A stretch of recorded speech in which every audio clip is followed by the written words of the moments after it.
12-14 says, Then spake Joshua to the Lord in the day when the Lord delivered up the Amorites before the children of Israel.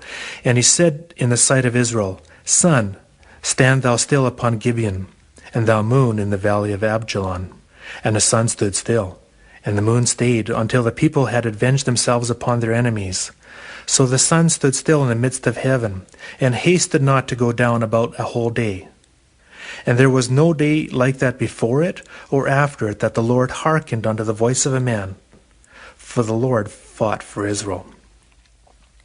If this unprecedented event in the heavens really had happened, it would have affected other ancient civilizations, not?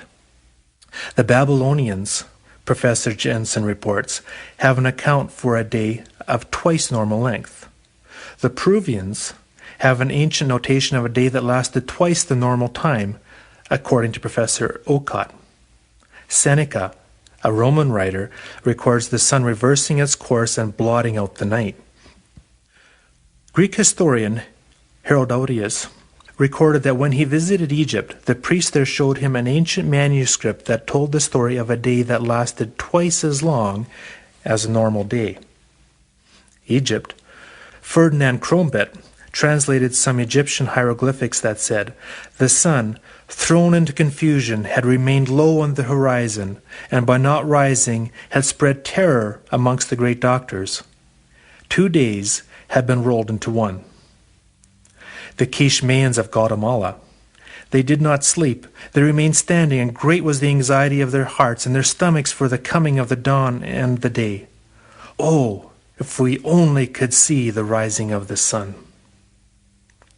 Now, if you had an unusually long day in Israel, what would you expect on the opposite side of the globe?